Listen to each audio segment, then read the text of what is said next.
And for the first fight on the main card for the pay-per-view here, we got Sugar Sean O'Malley, 13-1, 26 years young, 5'11", with the 72-inch reach, taking on the late replacement, Kris Moutinho, 9-4, 28 years old, 5'7", with the 70-inch reach.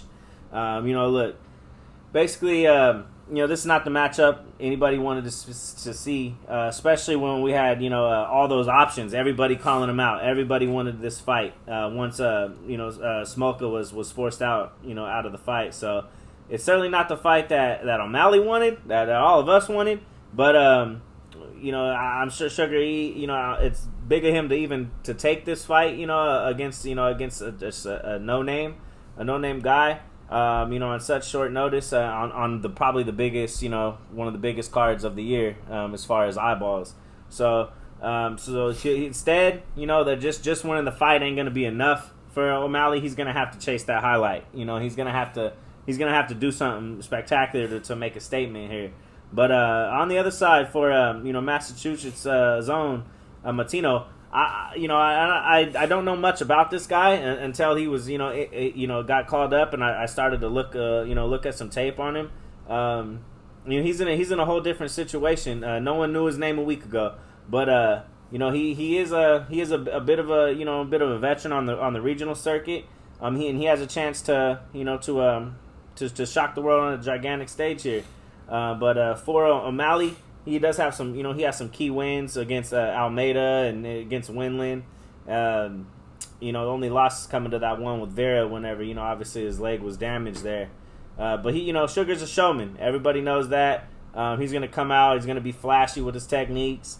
I don't know how much how really to analyze this fight that much. But O'Malley simply appears to be a much higher caliber fighter and than his opponent here. He's a lot bigger. He's more experienced. He's more dangerous, and I just like his advantages in all area. I think maybe, if anything, from what I have seen, that Moutinho, he has maybe a jiu-jitsu edge, if you want to say that. If he can, get this down and use that. But I think it's just really highly unlikely that he drags O'Malley down to the floor, as others have tried. It's just going to be a bit of a striking battle, which is going to favor O'Malley and probably turn into a knockout here. What do you got? Yeah, I mean, obviously you got to take O'Malley in this one. Moutinho, I honestly didn't do no tape just because of the late replacement and whatnot. But looking at his record, looks like he's fought in some okay competition on the regional scene. He does have a win over Damon Blackshear, who was just it's pretty good. It's a solid, decent win. But coming up against O'Malley, he's just going to be completely outgunned. He's going to have to shoot for dear life, but even then, he's not going to have a gas tank to sustain a grapple-heavy approach.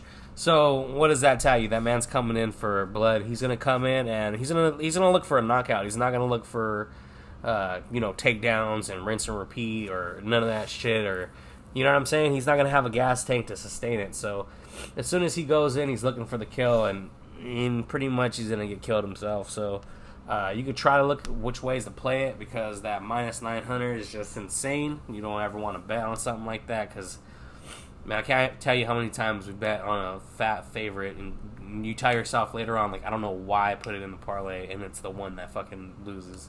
When all your other ones are like, minus 200s, plus 120s, and you got them all right, but you put that fucking one in there, and yeah.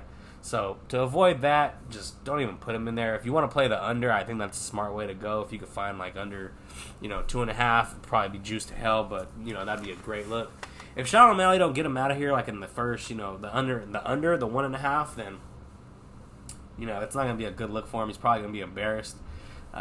So he called for a round 2 knockout in the press conference. So we'll see how it goes.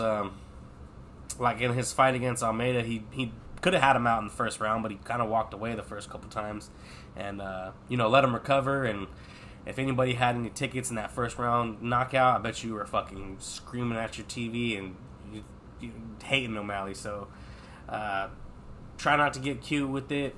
I wouldn't touch this thing just because the odds, I don't really see any value. Maybe once we look over the props and see what see what you can get, then maybe something's worth it. But as of right now, O'Malley's the pick, and yeah, man, poor Moutinho. Yeah, I agree. I mean, O'Malley's definitely the pick, hands down. They have him at minus 850, minus 900 on some cards. For Moutinho at plus 475, plus 500. On some. I mean, if you're gonna bet, if there's any type of betting on this one, I mean, you'd probably want to take a sub prop on Moutinho or a win, or just take him to just win. I mean, obviously O'Malley should win this fight, just as the odds say that he should. And I'm definitely probably gonna stay away from this one altogether on this one. But we're both on O'Malley definitely, which